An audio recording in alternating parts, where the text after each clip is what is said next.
todos na graça e na paz do nosso Senhor e Salvador Jesus Cristo. Hoje é 11 de novembro, né? Quinta-feira. Nós estamos mais uma vez aqui no lar da Fernanda, da Amnésio, né? Contando com essas presenças ilustres aqui da Michele, né?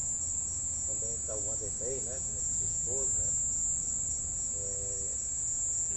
Filha, né? Também, né? Que Deus em Cristo abençoe, né? Assim, as suas vidas, né? Hoje estamos aqui para louvarmos, né? E exaltarmos o nome do Senhor e também refletirmos na palavra de Deus, né? Que é boa, ela é perfeita e agradável. Nesse momento a gente vai orar ao Senhor, pedir a Michelle para nos elevar uma palavra de oração, agradecendo a Deus assim, por esse dia, por essa oportunidade que Deus tem nos concedido. Amém. Oremos. Nosso Deus e nosso Pai, aqui nós estamos, meu Deus, na casa dos teus servos. Meu Deus, nós queremos te agradecer pelo ar que nós respiramos, pelos livramentos, pela saúde, pelo alimento, por tudo que o Senhor tem nos proporcionado. Então, Jesus, nós estamos aqui com o nosso coração aberto, Pai, para ouvir a tua palavra. Que o Senhor venha usar, Senhor, os teus servos, ó Pai. Venha abençoar, Senhor, recebe no teu trono da glória todos os louvores, Pai, que nós iremos cantar para ti. Que a nossa vida possa cada dia estar sendo, meu Deus, consertada. A cada dia nós possamos agradar o teu coração, ó Deus. Nós te agradecemos por tudo e te pedimos a tua misericórdia em nome de Jesus. Amém. Bem, vamos louvar, né, o nome do Senhor.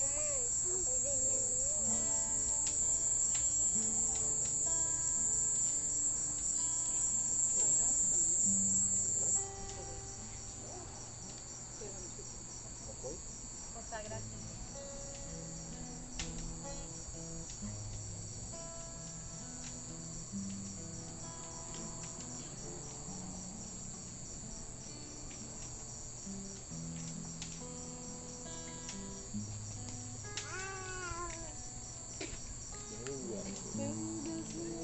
Consagro tudo o que sou, de gratos louvores transborda o meu coração.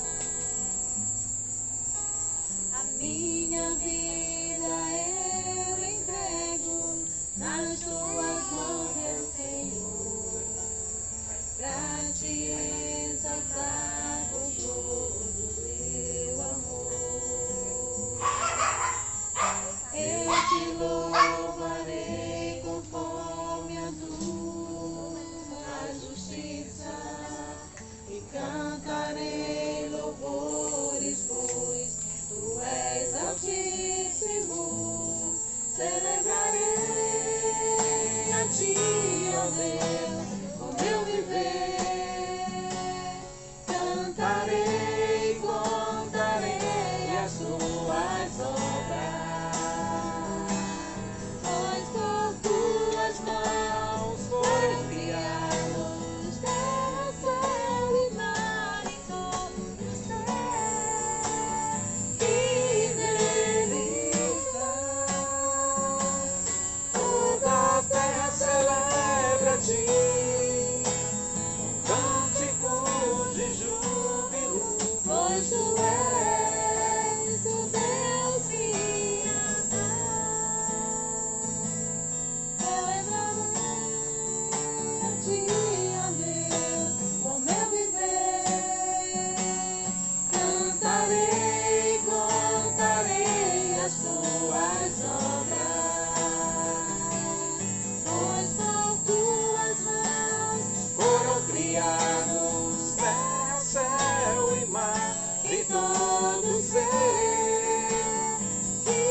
buscamos tua face e rendemos-nos a ti, pois um dia tua morte trouxe vida a todos nós e nos deu completo acesso ao coração do Pai.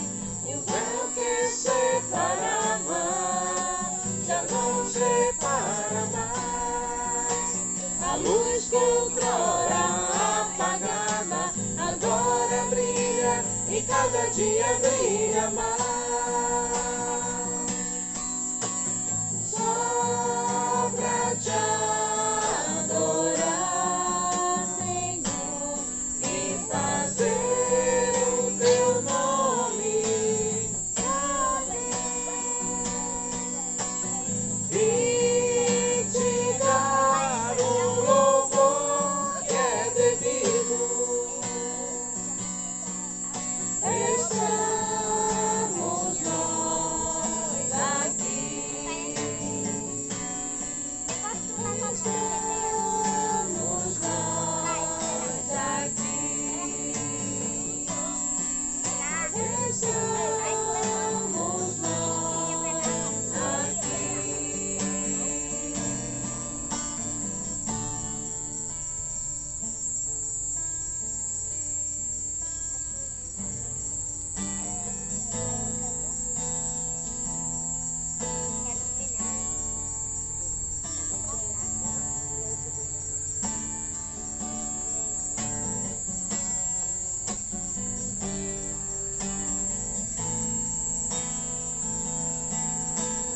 Tu és soberano sobre a terra, sobre os céus, tu és Senhor absoluto. Tudo que existe e acontece, tu sabes muito bem. Tu és tremendo. Tu és soberano sobre a terra, sobre os céus, tu és Senhor absoluto. Tudo que existe e acontece, tu sabes muito bem. Tu és tremendo. E apesar dessa glória que tem, tu te importas comigo também. E esse amor tão grande eleva-me a amar-me a ti. Tu és tremendo. E apesar dessa glória que tem, tu te importas comigo também. E esse amor tão grande eleva-me a amar-me a ti. Tu és tremendo.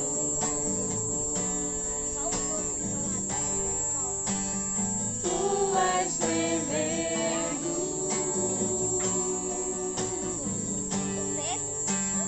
Tu és tremendo.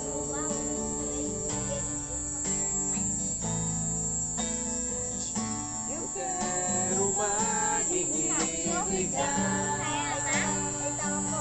a tua palavra e o teu nome, ó Deus, e confessar tu és Senhor. Eu sou firmado em majestade. Tu conheces o meu coração, Senhor. Seus olhos são fixos no meu caminho.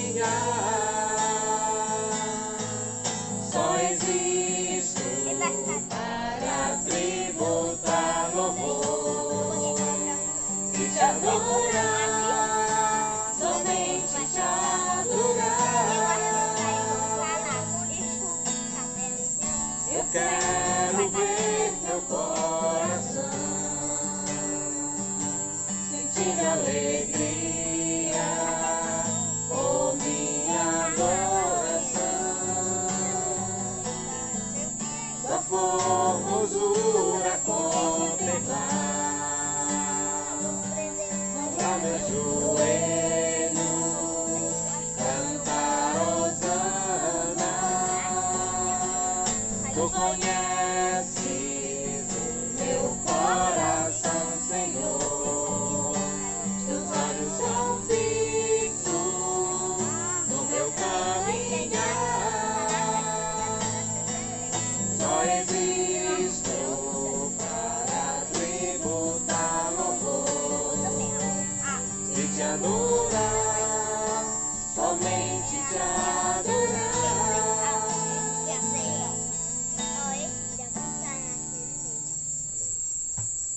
Vamos fazer uma leitura que se encontra em Mateus.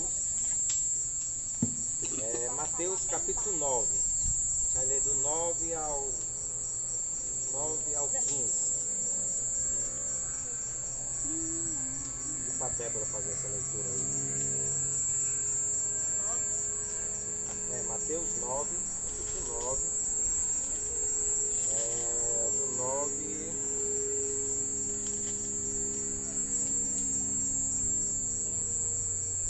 Todinho, tio? Do 9 ao, não, do 9, capítulo 9, do versículo 9 ao 15. Só o 3 mesmo, só o 3. Pode só o 3. Vão aprender o que significa isto. Desejo misericórdia, não sacrifícios, pois eu não vim chamar justos, mas pecadores. Tu está lendo o? Mateus Do 9 ao 13. Não, do 9 ao 13. Ah, porque eu entendi só falando só o 13. Vai, eu vou começar Porque do 9. eu disse o 15, aí eu. Não, só até o 13. Aí eu falei mal. Bora lá. 9. Saindo, Jesus viu um homem chamado Mateus, sentado na coletoria, e disse-lhe: Siga-me. Mateus levantou-se e o seguiu. Estando Jesus em casa, foram comer com ele e seus discípulos muitos publicanos e pecadores. Vendo isso, os fariseus perguntaram aos discípulos dele: Por que o mestre de vocês come com publicanos e pecadores? Ouvindo isso, Jesus disse: Não são os que têm saúde que precisam de médico, mas sim os doentes. Vão aprender o que significa isto. Desejo misericórdia, não sacrifícios, pois eu não vim chamar justos, mas pecadores. Amém.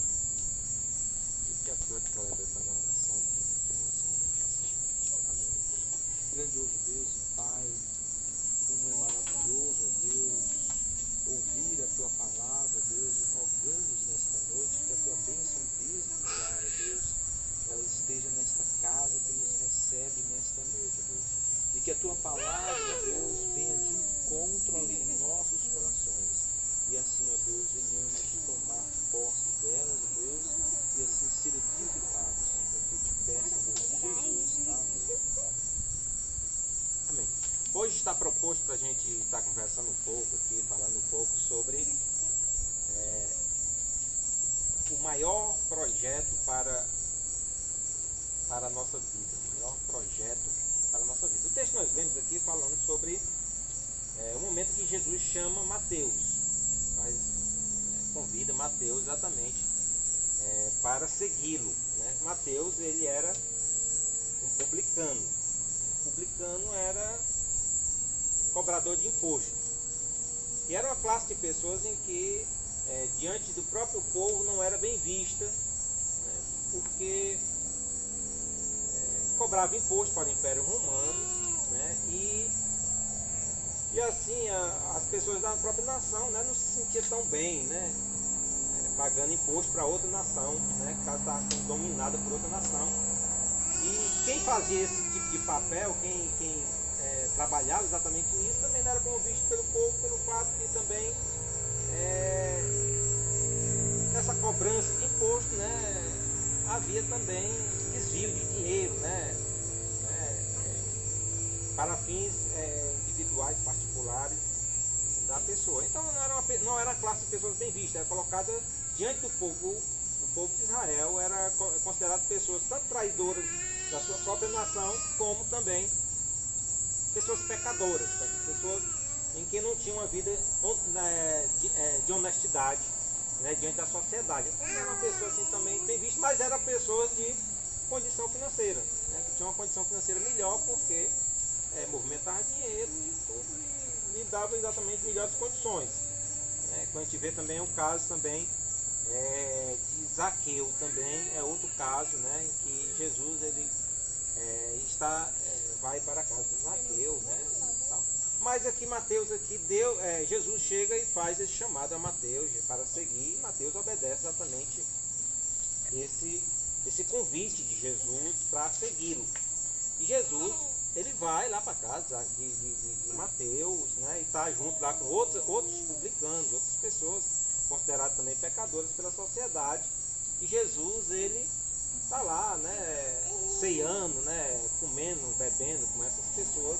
E Jesus é criticado exatamente pelas as pessoas religiosas da sua época, né? Como é que pode? Isso aí sendo mestre, né, sendo uma pessoa seguidora da palavra, de seus discípulos, né, um mestre, né, daquela época, está misturado exatamente com pecadores. E Jesus traz exatamente essas palavras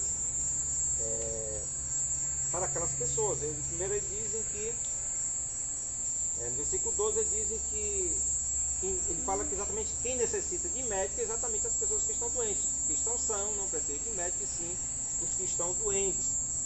E depois eles dizem que para aqueles homens não entendem o que seria misericórdia, o que é misericórdia e não sacrifício. E ele finaliza dizendo que ele não veio chamar justos, mas pecadores ao arrependimento. Jesus ele tem um chamado para cada pessoa. E o chamado de Jesus é exatamente a todas as pessoas. A gente conhece muito quando a Bíblia diz, muitos são chamados, mas poucos são os escolhidos. Na verdade, o chamado de Jesus é para todas as pessoas. O chamado de Jesus é para todas as pessoas. Deus ele tem um propósito na vida de cada pessoa. E eu quero exatamente conversar aqui exatamente sobre esse propósito maior. Todos nós temos assim algum plano, todos nós planejamos algo, arquitetamos algo, todos nós imaginamos algo para a nossa vida. Né? Todos nós planejamos até para a nossa vida, planejamos até para a vida dos filhos, planejamos até para a vida dos outros. Né? Mas, particularmente, creio eu que todos nós temos algum sonho, algum projeto, algum propósito na vida. Só que da mesma maneira em que, diante da nossa visão de mundo, diante da visão das circunstâncias, das coisas, quando eu digo circunstâncias, exatamente que a vida nos levou exatamente a viver. Nós planejamos algo, arquitetamos algo. Como Mateus ele estava vivendo exatamente a sua vida. De acordo com que as oportunidades que lhe surgiram na vida levou exatamente ele ser um publicano, um cobrador de imposto que está lá trabalhando lá para sustentar a sua família, para viver a sua vida. Então ele vai viver exatamente aquele plano em que ele estava arquitetado para si. Só que Jesus ele vai ao seu encontro e oferece exatamente outro plano diferente. Superior exatamente àquele plano em que ele estava imaginando, que ele estava arquitetando, que ele estava vivendo de fato e de verdade. E o que eu quero exatamente trazer à tona para nós é exatamente, será que esse nosso projeto, esse nosso sonho, esse nosso projeto de vida, ele condiz exatamente com o projeto de vida de Deus para nós? Será que o plano que Deus tem para a minha vida é exatamente a vida em que eu estou vivendo no momento? A Bíblia diz em que a vontade de Deus ela é boa, ela é perfeita e ela é agradável. Uma coisa nós temos em mente, Deus ele sabe exatamente o que é melhor para a nossa vida. Deus ele não vai querer nada de ruim para nós. O plano de Deus é bom. O plano de Deus para nós é perfeito. Ele é agradável. O grande problema nosso é que muitas vezes nós desconhecemos esse plano. Nós desconhecemos esse propósito. Ou não buscamos exatamente saber qual é esse plano, não buscamos exatamente saber qual é esse propósito. Se você comprar qualquer, não sei o que for, um carro ou um eletrodoméstico, você comprar qualquer coisa, alguém teve um engenheiro, teve uma pessoa que imaginou, que estudou, que trabalhou, que arquitetou, exatamente como é que deve funcionar exatamente aquele ou veículo, ou mesmo eletrodoméstico, sei lá o que for. Ele planejou aquilo ali com a função. Ele planejou aquilo ali para um propósito. E ele trabalhou cada peça, cada detalhe exatamente para aquele propósito. Para cumprir exatamente com aquele objetivo que ele pensou, que ele arquitetou. Então, nós também fomos criados por Deus. E quando você compra, né, seja um automóvel, seja lá o que for, normalmente tem um manual para que lhe oriente, porque você é uma pessoa leiga. Você não planejou aquilo ali. Você apenas quer usar exatamente aquilo ali diante de um propósito. Mas para que você faça bom uso exatamente daquilo ali, existe o quê? Um manual, né, para que lhe oriente exatamente como você deve manusear, como você deve fazer. Porque senão você basta uma voltagem diferente, né? O cara planejou para 110, aí você chegou em 220, ligou, queimou, pronto, você não observou, tem lá dizendo lá, ó, tem que ser nessa voltagem. Você tem que dar esse tipo de manutenção, você tem que trocar o óleo, você tem que, né, olhar a água, você tem que, sabe, olhar o pneu, a calibragem do pneu, porque senão vai danificar, cara. Então você precisa exatamente pesquisar, você precisa conhecer exatamente, né, de quem planejou, de quem fez, como é que você deve usar, para que você deve usar da melhor forma possível, né, para que tenha maior durabilidade, para que tenha um maior desempenho, né.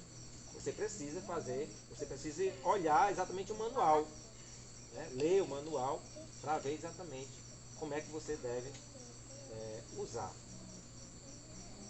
E eu me lembro que uma vez eu comprei acho que era um processador, e quando chegou eu peguei e liguei, né, você nunca olha, né, não lê nada, né, não lê nada, eu peguei e liguei no botão e o bicho não funcionou, sabe, não veio prestando não, esculhambado esse negócio, né, não prestou não. Aí peguei, liguei, reclamando, o bicho que não veio prestando e tal, eu botei e mandei de volta. Está esculhambado, com defeito. Aí mandaram outro, né? E quando mandaram outro, eu cheguei, fiz a mesma coisa, botei na tomada, liguei, e o bicho não funcionou. Eu disse, veio queimado de novo, né? Só que dessa vez eu peguei o copo, né? Quando eu acoplei o copo, né? Aí o bicho triturou o papelão, triturou tudo, né? Porque ele só funcionava se o copo tivesse acoplado. Eu não tinha acoplado o copo, né? Uma coisa tão simples, né? Uma coisa tão simples, mas se você não observar, né, você tem como perdido, né? Não, isso aqui não está funcionando, isso aqui não presta, né? Mas não presta, na realidade, é você que não presta, né? Atenção, né?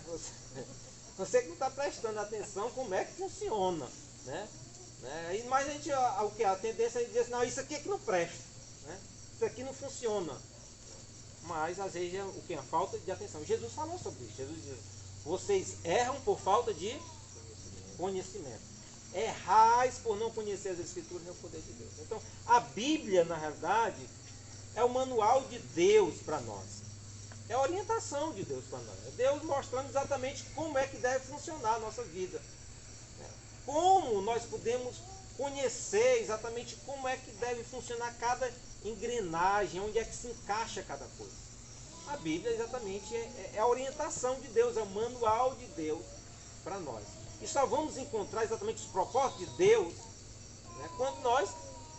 Aí é muito fácil dizer assim, não, mas esse negócio aqui não funciona não. Né? Será que você observou direito? Será que você observou direito? Será que o problema está mesmo, ou o problema está exatamente na minha observação? Jesus diz que os nossos olhos são a lâmpada do nosso corpo. Se nossos olhos forem bons, todo o nosso corpo terá luz. Mas se nossos olhos forem maus, todo o nosso corpo será trevas. Então, como é que nós vemos as coisas? Como é que nós enxergamos as coisas? Como é que nós temos a visão com relação a Deus e com relação às outras pessoas? O que é que nós estamos enxergando dentro da palavra? Eu tenho observado muito, né, nos nossos dias, como principalmente o público jovem, principalmente esse público jovem, como elas são bombardeado de todas as formas. Né? Bombardeado de todas as formas. Você vê em que as pessoas assim, estudar a Bíblia, procurar conhecimento da Bíblia, tá para poucos, tá para muito poucos. Porque é muito mais fácil o quê? Eu assistir a Netflix, uma série na Netflix, um filme, sei lá o que for, né? Ou mesmo rede social, né? E tal.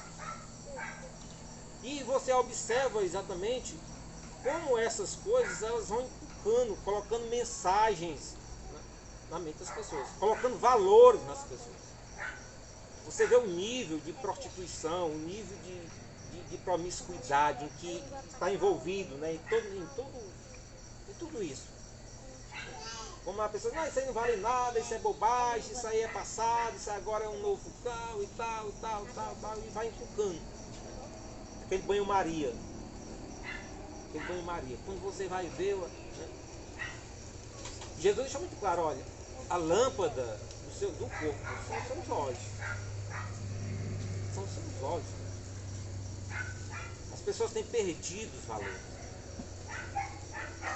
Eu vi até nesses dias agora um discurso até daquele do presidente ali da Rússia, né, o Vladimir Putin, ele falando exatamente sobre isso, o que aconteceu na antiga União Soviética com relação a essas perdas de valores, e hoje atrás de resgatar porque houve uma degeneração da sociedade, os valores da família, valores morais, e que se perdeu durante o tempo com aquele discurso, não, isso não vale nada, isso é bobagem, é um novo tempo, um novo momento.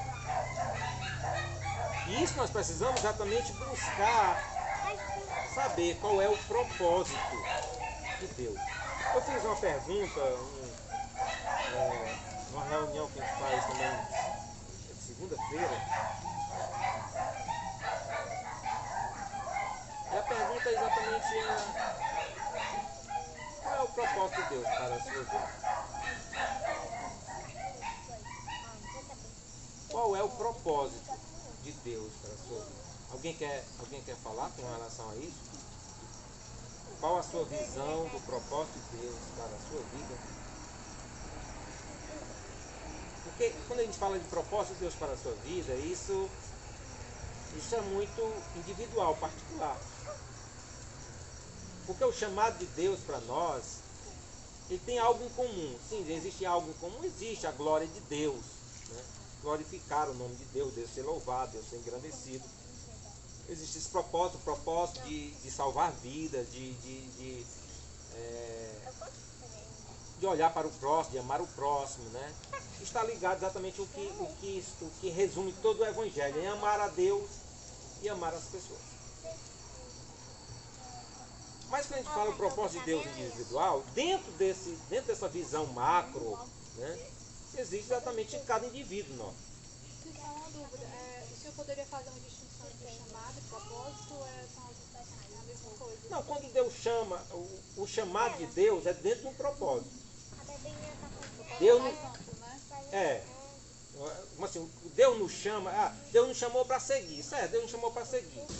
Mas para seguir para quê? Né? Aí entra o para quê, entra exatamente no propósito. Uma coisa não está, uma coisa está vinculada à outra. Né? Uma coisa está vinculada à outra. Assim, Deus me chamou, mas para que Deus me chamou? Qual o propósito de Deus me chamar? O que é que Deus quer comigo? E às vezes a gente olha e diz, não, mas eu não tenho muita coisa para dar, não, eu não tenho. Só que Jesus aqui, com o próprio Mateus aqui, ele deixa muito claro isso, olha. Deus, ele sabe exatamente das suas fraquezas. Deus sabe exatamente das suas limitações. Deus não vai exigir nada de você que ele não tenha te dado. Às vezes a pessoa fica, mas eu queria fazer isso, eu queria fazer aquilo outro para Deus, queria, né? Porque tem uma pessoa ali que você julga ser grande, porque ela tem muito talento, ela tem muita habilidade, ela faz muita coisa. Então você começa a olhar para isso tudo, aí você se diminui. Né? Eu desapareço aqui porque o cara ali é tão talentoso, o cara ali é tão, né? Ele é tão, sei lá, carismático, é eloquente, é inteligente, sábio, etc. E tal. Aí você começa a ficar, rapaz, Então eu acho que o melhor canto para mim é aqui, ficar bem quietinho na minha, eu acho que é melhor do que... Mas o interessante é que lá em Mateus, lá em Coríntios, lá no começo do livro de Coríntios, ele diz o seguinte: olha, se você observar as pessoas que Deus chamou, elas não são de nobre nascimento. Elas não são as pessoas mais bastadas da sociedade. Deus chamou as coisas loucas para confundir as sábias. E é interessante isso, quando você olha diante da Bíblia mesmo, você não precisa nem ir muito longe não, quando você vai diante da Bíblia mesmo, quando você vê diante da Bíblia mesmo, você vai ver chamado para Gideão. Né? Deus chama Gideão. Gideão está passando um momento, a nação está passando um momento de certa forma, de opressão. Os amalequitas vinham e tal, e eles plantavam, eles vinham, roubavam, carregavam a sua plantação, então, a nação vivendo uma situação complicada, e Deus chama Gideão para trazer a libertação do povo, né? Contra aquela ameaça, exatamente aquele povo estranho que vinha e assaltava e tudo mais. Aí quando chama Gideão, Deus, ele diz, aí Gideão ele reluta, ele diz o seguinte: rapaz, chame outra pessoa, porque a minha família é mais pobre, tem família aí muito mais rica, tem família aí muito mais abastada aí, então eu não tenho muito recurso, eu não tenho recurso para fazer isso. E ainda tem outro problema, eu sou o menor, porque dentro da hierarquia, dentro de uma família, o primogênito, né, era para ser exatamente a pessoa que era para assumir a dianteira. Assim, quem assume exatamente a casa, a ausência do pai, é o primogênito, né? Ele vai exercer a autoridade. Então ele era o menor da casa, então também não fazia sentido. Quando você vê que Deus chama Moisés, rapaz, não sei nem falar, não sei se era gago, alguma coisa assim, mas não sabia nem falar, né? Que o Arão e juntamente com ele. E assim você vai diante da Bíblia, né? Você vai ver exatamente as pessoas, né? As pessoas que foram chamadas por Deus assim, para fazer algo maravilhoso, eram pessoas em que era revestido de capacidade. E o interessante e o bonito nisso é porque Deus usa exatamente as nossas limitações, as nossas incapacidades, para que Ele demonstre exatamente que o poder é dele, não é nosso. Para que a gente não vá se vangloriar em nós mesmos e dizer assim: eu era capaz, eu estudei, eu trabalhei, eu fiz. Mas Deus escolheu as coisas loucas desse mundo para confundir as sábias, e Deus escolheu as coisas fracas desse mundo para confundir as fortes. E Deus escolheu as coisas vivas desse mundo e as desprezíveis, e as que não são, para aniquilar as que são. Aí finalizando o que você falou aí agora, para que nenhuma carne se glorie perante ele. Então, porque a glória, na realidade, é de Deus. Mas dentro desse cenário todinho, o interessante é que a forma e a maneira em que Deus ele quer nos usar, muitas vezes vai muito além do que a gente pode imaginar. Porque Deus nos usa dentro da nossa realidade. Deus usa cada pessoa dentro da sua realidade. Deus teve um chamado específico para pessoas específicas, né? Para um trabalho específico. Sim, Deus tem trabalho específico para pessoas específicas, algo bem específico. Mas dentro das nossas realidades, a grande obra de Deus é exatamente dentro do nosso coração, dentro da nossa vida. Porque na realidade todos nós somos pessoas que necessitam ser curados por Deus. Todos nós somos pessoas que têm enfermidade. Se você disser assim: não, mas eu não tenho enfermidade não, eu sou uma pessoa sã, eu sou uma pessoa... Então a enfermidade que você tem é da mentira, né? Porque a Bíblia diz que todos pecaram, todas as pessoas pecaram, e destituídos estão da glória de Deus. Então o pecado é o maior câncer em que destrói o homem. Porque o pecado exatamente conduz exatamente à morte. O salário do pecado é a morte. O salário do pecado é a morte. Então todos nós estamos condenados, com direito ao inferno, com direito à condenação. Mas Deus ele prova o seu amor para conosco pelo fato de Cristo ter morrido na cruz, sendo nós ainda Pecadores. E esse é o ponto principal. E esse é o ponto principal. Sendo nós ainda pecadores. Por que sendo nós ainda pecadores? Porque nós não fizemos nada para merecer. Jesus, como ele disse aqui para aqueles fariseus, ele diz, olha, eu vim para buscar exatamente aquele que está doente. Eu vim exatamente trazer cura à pessoa que está doente. Eu vim exatamente trazer cura à pessoa que está necessitada, que está precisando. Eu vim para isso. Isso quer dizer, não é algo que você merece. É favor de Deus, é graça de Deus, é misericórdia de Deus. E ele disse mais, ele disse assim, olha, vocês precisam entender o que significa misericórdia quero e não sacrifício. Misericórdia quero e não sacrifício. O que ele quis dizer com isso? O que ele quis dizer com isso? Misericórdia quero e não sacrifício. Ele falou que eles precisavam entender. Jesus ele contou uma parábola. Ele contou a parábola do bom samaritano. E a palavra do bom samaritano tem um salteadores, né? E não avisa exatamente, rouba, esfaqueia e maltrata, né? E maltrata o samaritano, ele fica jogado à beira do caminho. E Jesus fala, ó, passou um sacerdote, olhou para a situação e passou e foi embora. Sacerdote é exatamente aquele que oferece o sacrifício a Deus. Oferece sacrifício a Deus. Talvez, não sei, pode imaginar e dizer assim, não, pai, eu estou até atrasado no meu compromisso na igreja, né? Eu tenho lá minhas obrigações lá na igreja para fazer, né? Eu tenho que aprontar as coisas, tenho que ajeitar as coisas, e passa o levita também, que é o mesmo patamar exatamente do sacerdote. Possam citar ia cantar lá, né, no culto, lá e passa o bom samaritano, lá o samaritano cuida do homem, e a gente ferido, bota o animal, leva uma hospedaria e paga lá, e tira dinheiro do seu bolso, e paga lá a hospedagem lá e tudo. Você vê que se encaixa perfeitamente o que Jesus diz, ó, misericórdia, Jesus diz, olha, quem foi que serviu a Deus? Quem foi que fez a vontade de Deus? O samaritano, por quê? Porque eu dou de misericórdia. Quem foi que amou o próximo aí? O samaritano, porque amou o próximo. Enquanto os outros personagens estavam preocupados em fazer sacrifício.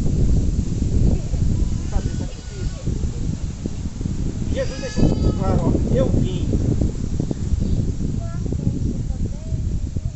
exatamente buscar exatamente aqueles que estavam perdidos, salvar os pecadores, levar essas pessoas ao arrependimento. Por que arrependimento? Por que arrependimento? O que é arrependimento? O que é arrependimento?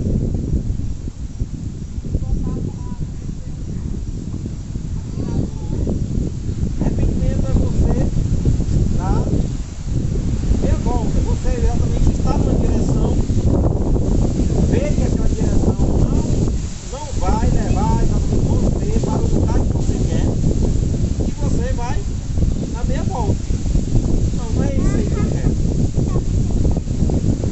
Não é isso aqui que eu quero. Eu quero exatamente diferente. E a nossa vida com Deus, ele passa exatamente por esse caminho. Porque arrependimento, só chegamos a um nível de arrependimento quando há humildade em reconhecer exatamente que a direção que você está seguro na sua vida está correta, não está certo. Se você não reconhecer exatamente, não, a maneira que eu estou vivendo, não está certo, tá bom, eu estou dando me levar e tal. Então, na verdade não existe arrependimento. Não existe desejo de querer exatamente dar meia volta. Você só vai dar meia volta quando você reconhece que na realidade esse caminho não está prestando.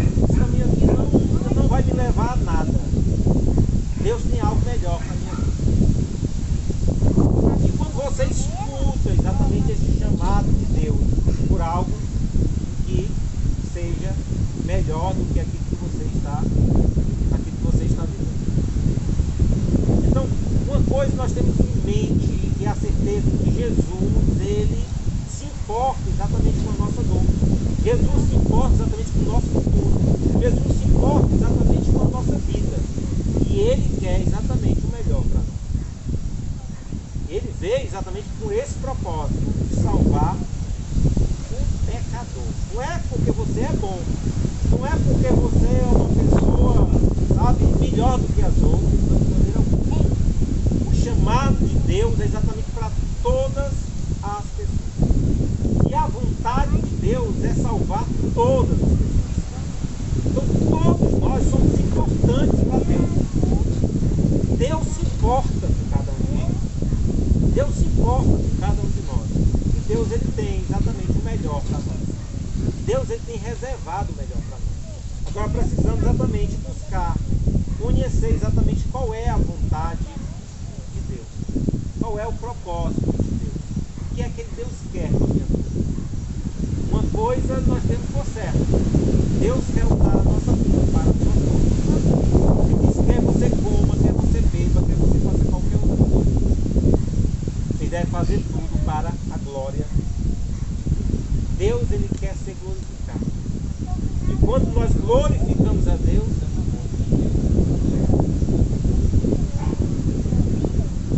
o justo, né? O justo, ele...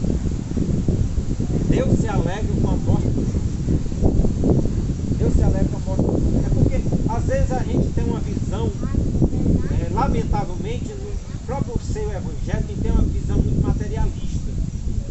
Né?